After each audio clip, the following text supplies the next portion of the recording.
hasn't stopped her yet.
Hello, my name is Sisti Wade, and this is the last day of my term as a board trustee.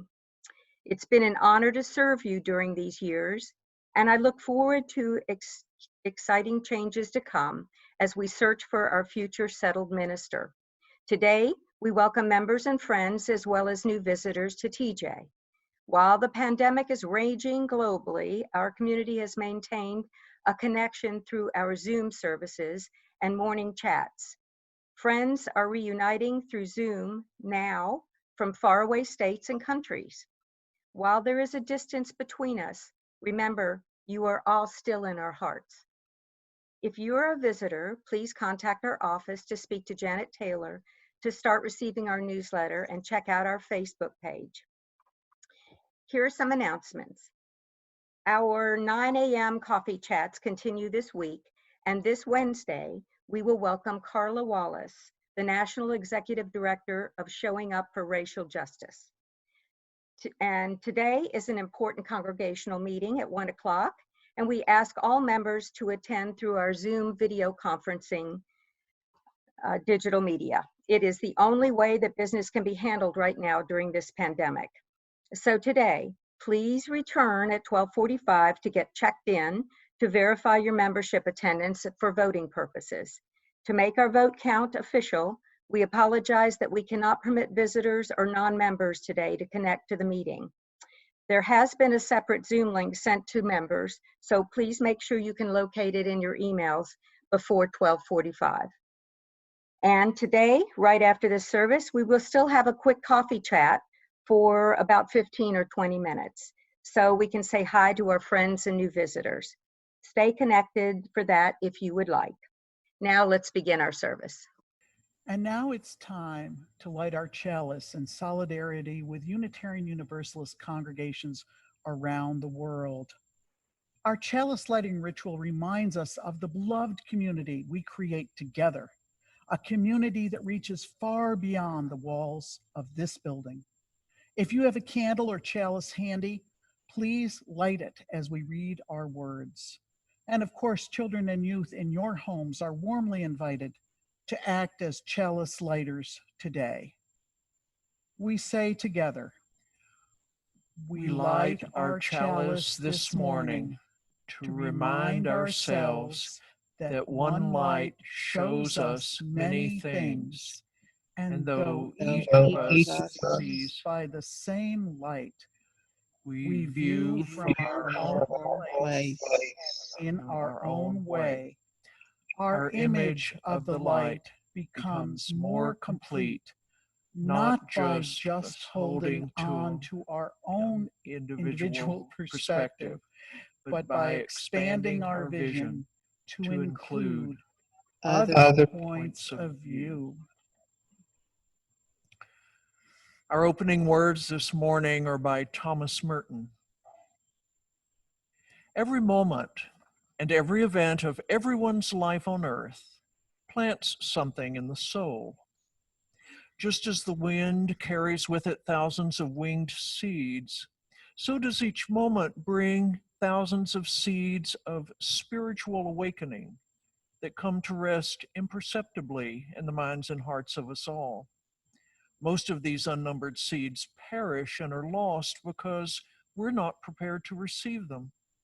For such seeds as these can only spring up in the good soil of freedom, spontaneity, and love.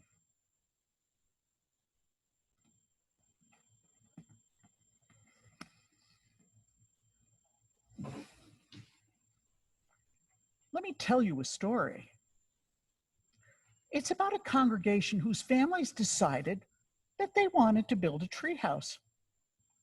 Finally, after all the work to arrive at agreement about where the treehouse should be and how big and what the budget should be, the treehouse was built on the congregation's grounds. Everything needed for the task, materials and labor, was donated by the families and other adults who wanted to contribute to the project. And even the kids got involved by pitching in and helping in whatever way they could during the construction. It was a fantastic place to be once it was completed, with a window that faced the nearby playground, a rope ladder to climb up, and a slide to exit. While everyone was really happy that the treehouse was there after all the planning and construction, it soon became a problem. When too many kids wanted to enjoy it at the same time, their different ideas about how to use it came into conflict with each other. The younger kids loved running races through it, hurriedly climbing up the rope ladder and rushing through the treehouse to race down the slide over and over again, one after the other. But the older kids wanted to just hang out in the treehouse after the worship service ended, playing games and talking without having younger children annoying them. Well, one day a second grader raced by, interrupting a fifth grader's game of cards for the third time. That was it. An argument broke out with name calling, pushing, and some tears. Oh dear. Some of the adults had demanded that the treehouse be off limits until the children learned how to cooperate with each other. Other adults protested that their children had special rights to use the treehouse because they had helped to build it. The Family Ministry Committee had meetings about a policy for use of the treehouse. They were getting ready to make a presentation to the church council, and then there was the need to write a recommendation to the congregation's board of trustees with their findings. Meanwhile, the minister considered bringing in a consultant from the Unitarian Universalist Association to address the conflict, which by now had spread through the entire congregation. But while the adults were arguing, holding meetings, and trying to create policy to be voted on by the entire congregation, something happened. The children and youth who had been temporarily banned from the treehouse started talking to each other and looking for ways they could all enjoy it together. One of the oldest youth, who had developed into quite a leader, spoke up. So, I think we all know that we need to do things differently. We need to make some decisions about how we'll enjoy the treehouse together. This just isn't working. Let's talk about it. One of the elementary level children raised her hand to speak and said, well, the biggest problem is that everyone has their own ideas about how to share the space. And we have to figure out a way to do that so that everybody feels respected. That's what our 7 principles teach us about, right? Another child piped up and said, hey, remember how our groups agree to a covenant at the start of every year? That always helps us get along better. Maybe we need a treehouse covenant. So kids of many ages sat down and talked. They talked about what they liked about the treehouse and what made it fun. They figured out ways they could all enjoy the treehouse in the ways that they wanted to. They came up with a treehouse covenant which laid out how they would treat each other and how they would respect others who were also using the space. And just as the adults were starting a congregational meeting to adopt a policy for the treehouse, some church leaders looked out the window. And they saw the children cooperating with each other and using the treehouse without conflict. The vice president of the board of trustees was sent to the treehouse to find out what was going on. And when he reported back to the adults at the congregational meeting, the announcement came that the participants had created a covenant with one another. Well, the adults were humbled. Some sheepishly remembered the church covenant. It was printed out on the back of every order of service and sometimes forgotten. The congregational meeting was adjourned. The adults went on their way, reminded of the power of covenants and of working together to find solutions, listening to the voices of families and children, and the commitment of people in right relationship with one another, all because of the treehouse rules. Deciding how we'll all be together, how we will treat each other, and how we will make decisions in a way that lifts up the principles and values that we affirm as a congregation is at the heart of Unitarian Universalism. In our tradition, we know that we can make decisions that work for the good of all of us by listening to each other's point of view, just as the children in our story did. And we know that the decisions we make are not set in stone, but can be changed over time. It isn't always easy to consider someone else's views, and it's oh so human to want to cling to our own. But that's how we can grow together.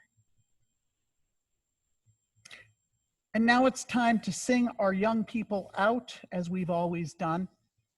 I'd like you to think about how your family makes decisions, and maybe talk later about whether some treehouse rules might be helpful to your family. Please sing with us.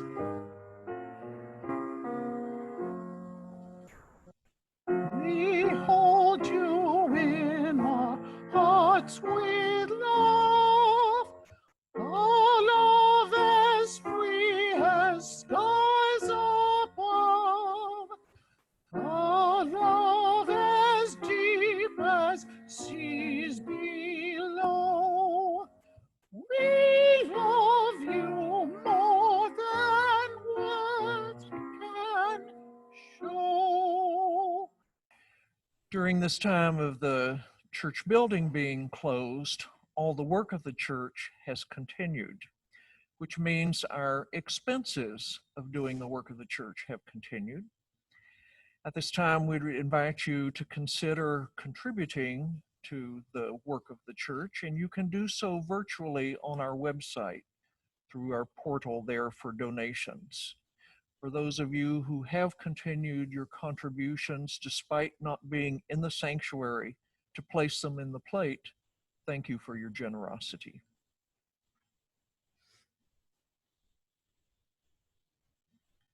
And at this time, we have some special music.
When I was a student minister doing my field work at a Unitarian Universalist congregation in St. Paul, Minnesota, early on I asked my supervisor the question that haunts all seminarians and indeed haunts all ministers for the course of our career, namely, what do I do if some Sunday I can't think of anything to say?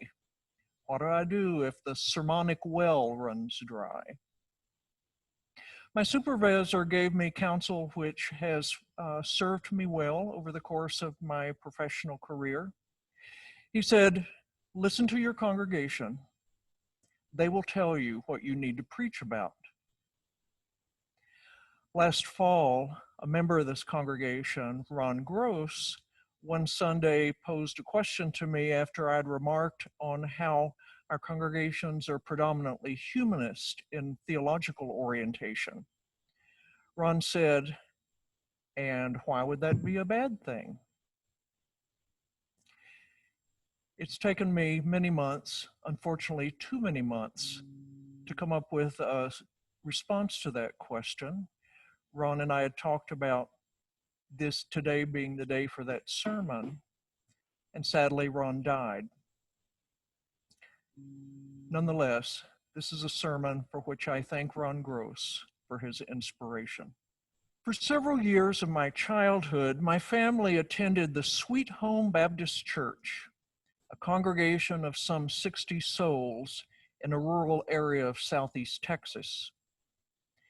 As might be expected by its size and location, this was a church whose chief characteristic was familiarity and predictability.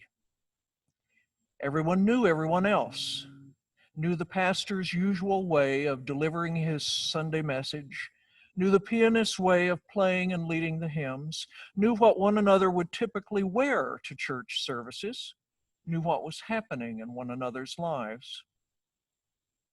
So the appearance of Evelyn and her family one Sunday was quite the event.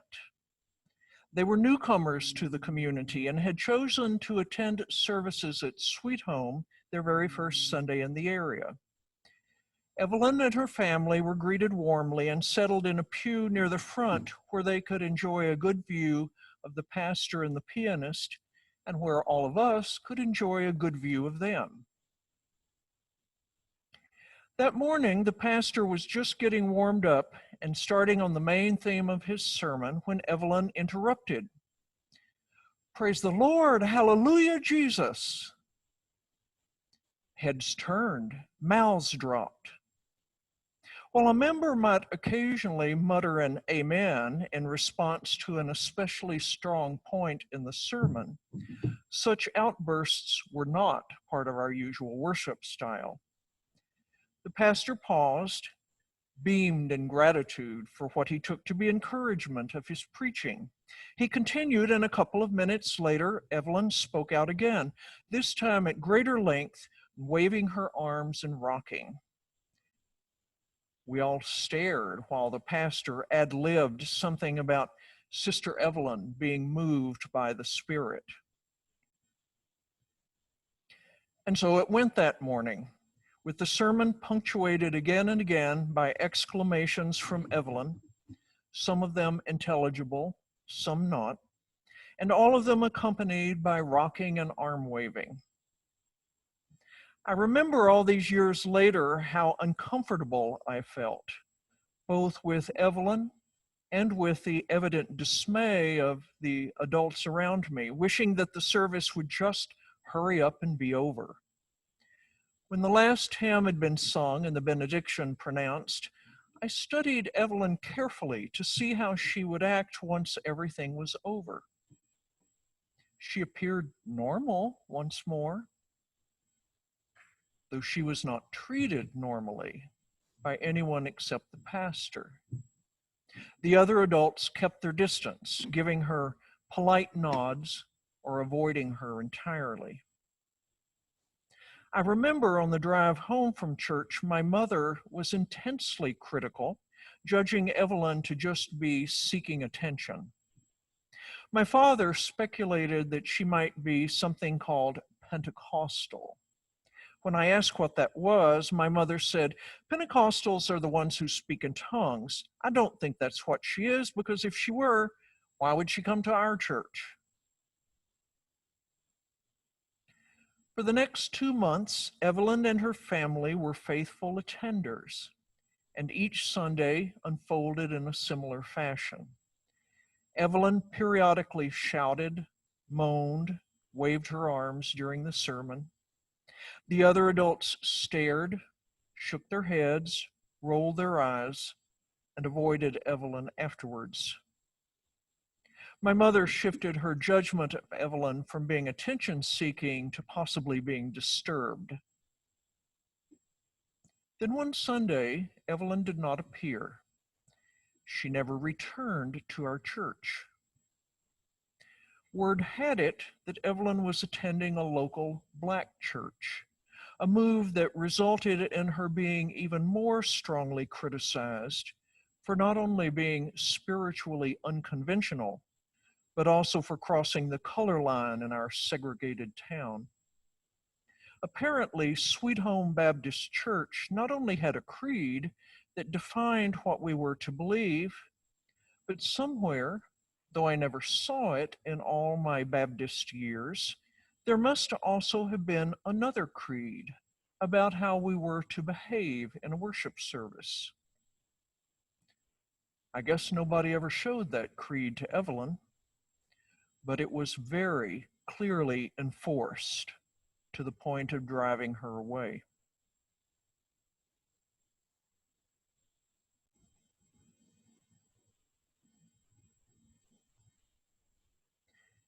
The history of religions, from one vantage point, is a history of movement towards an ever greater degree of uniformity. Repeatedly, varied spiritual paths and perspectives are consolidated, blended, superimposed, moving always from many to fewer to one. Sometimes this merging of religions comes about peacefully, the natural result of cultural processes, or simply recognition that the correspondences between two perspectives are more compelling than the differences, as happened when the Unitarians and Universalists chose to merge. More often, sadly, religions are consolidated through force, when politics and power decree that there is only room for one belief system, or room for only one version of a particular tradition. As differences between religions or differences within one large tradition become threatening. Then everyone moves to a uniformity of belief and practice, and divergence from the single belief system is grounds for punishment, expulsion, sometimes even death. One way is the mantra, one way of being, one way of believing, one way to salvation, one way to worship. And should any individual claim to have seen a sign or received a call that suggests a particular course of action, then such a claim will only be recognized as valid if it fits within the established point of view. Which is curious, given that spiritual traditions typically begin in a hotbed of ferment, where variety, not uniformity, is the guiding principle. God, Spirit, the ground of being, that which is most sacred, initially lays out a variety of environments, a variety of truths, a variety of signs, a variety of practices, and invites us to enjoy that abundance. And we promptly seize the first thing which works for us and stop there, unwilling to go further, unwilling to add to what we found, or even harder, unwilling to exchange it for something else. How many of you attending this morning have significantly changed your primary belief system, your preferred spiritual perspective, in the whole time you've been a Unitarian Universalist? Or do you still have pretty much the same ideas about God, ethics, prayer and meditation, evil, justice, human nature, death? The same ideas as you had when you first walked into the doors of a Unitarian Universalist church.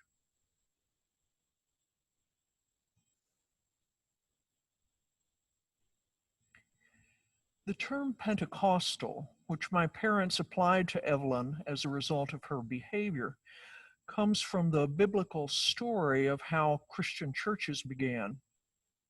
The early Jesus movement was not characterized by gatherings like church until the original followers had received what came to be called the gift of tongues, which is not what Evelyn was manifesting, but rather in the story of the first Pentecost was the gift of being able to speak several languages. It's a fascinating image to consider how from the outset, churches were to be communities of diversity, characterized by many languages, many belief languages, many spiritual languages. And then that diversity got lost, as it seems invariably to do, when the impetus for control and familiarity and unanimity grew too strong to allow diversity any longer, so that sameness became the rule. Unitarian Universalists have wanted to encourage diversity in our churches right along, and we saw our decision to remain non-creedal, to not set down what one must believe in order to be one of us, as a primary means of supporting and encouraging diversity. Along with being non-creedal, we also committed ourselves to being inclusive, not insisting that only certain kinds of people who looked and sounded the same, who voted the same, who had the same kinds of lifestyles and families would be allowed in our doors. Instead, we intend to welcome everybody without exception. So how is it, with our foundational commitments to be open to a variety of beliefs and a variety of people, that we've ended up being so much the same? We are far more alike than different in how we look, how we live, the values we hold, the beliefs we espouse, like a preponderance of humanist beliefs in most of our congregations. That was the comment in a sermon last fall, remarking on how we've ended up mostly holding the same beliefs, that elicited Ron's question for me and inspired this sermon. Why would being mostly humanists be a bad thing? The answer I've slowly come to see is not that being mostly humanist is a bad thing, not at all. It does mean we may miss the chance for growth if we mostly think alike. It can place us in a kind of echo chamber where we're saying and doing all the same things and make it hard for creativity to get in. On the other hand, sameness of belief offers considerable comfort. If you and I hold the same religious beliefs, we never have to worry about the sorts of painful arguments that erupt when different beliefs come into conflict. We won't have to do a lot of debating when we face big choices because we share a fundamental sameness of commitment about what matters. We can enjoy a peaceful journey together as a church, avoiding controversy, avoiding those terrible church fights that erupt when people hold wildly different beliefs.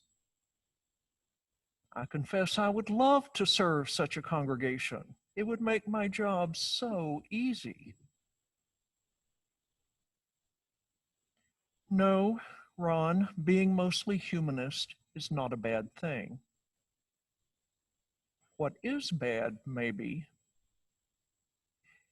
is what gets lost along the way of uniformity, of what we lack in a congregation if we're mostly one thing. Even more than that, what's bad is the force of silent norms that are in play, which may have driven us towards this uniformity. Without a creed to enforce sameness of beliefs, just how did we go about making sure we all believe the same? With an oft-stated commitment to being inclusive, why do we all look the same? What's going on underneath the surface that undermines diversity and pushes us towards uniformity? Why are we mostly older, mostly white, and mostly humanist in the very setting in which one would expect to see an abundance of differences?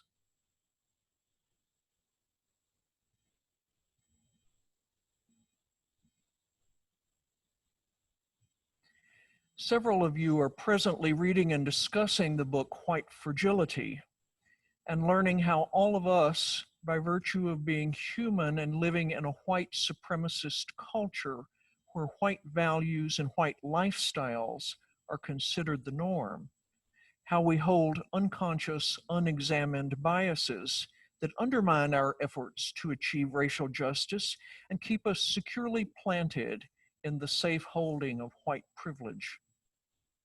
We don't lose those unconscious biases simply by virtue of joining a church that proclaims itself open to all. They're still very much at work, shaping what we say and do until such time as we determine to step back, to see them, to own them, and then resolve to change them. Those unconscious biases are why we are a largely white church. And I suspect unconscious biases are also what has driven us in the direction of theological uniformity. It is not that humanism is bad, not at all. It is that any bias in us, which inspires us to belittle or shun other theologies, that's the bad, that's the problem. In every congregation I have served, I have listened to snide jokes about Christians and pagans, about prayer and rituals, about devotional practices, about sacred texts. Our self-definitions frequently include this dynamic. How often have you told somebody what Unitarian Universalism is about by putting down other churches, saying, oh, we're not like them? Has humanism become predominant in our congregations because that truly is the spiritual path most prefer? Or has it become predominant because spiritual alternatives were so much scorned and ridiculed that the people who held them gave up and left?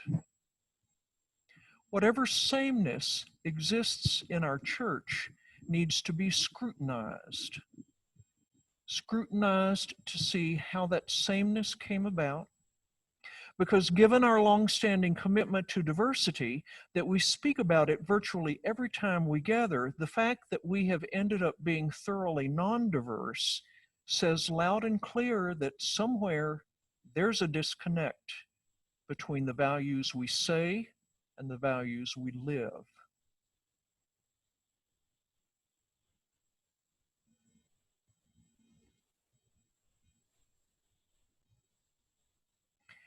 As the pandemic continues to prevent our gathering in person and is likely to keep us apart for many months to come, it makes sense that we will want as much comfort and familiarity in our church as we can get.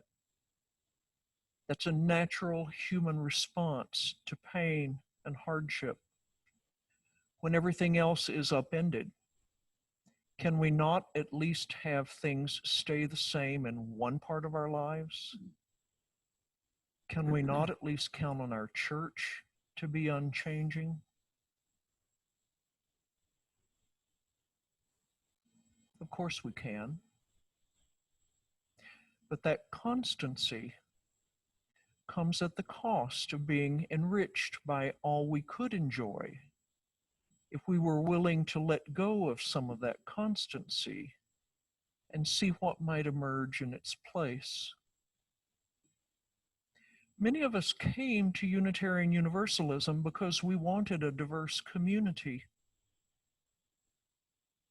So what are we willing to give up to have it?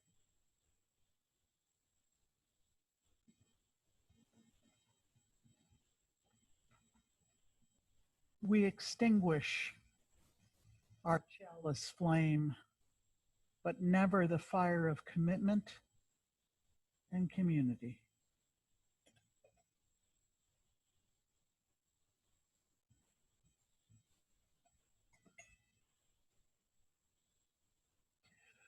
The closing words are from Reverend Susan Milner.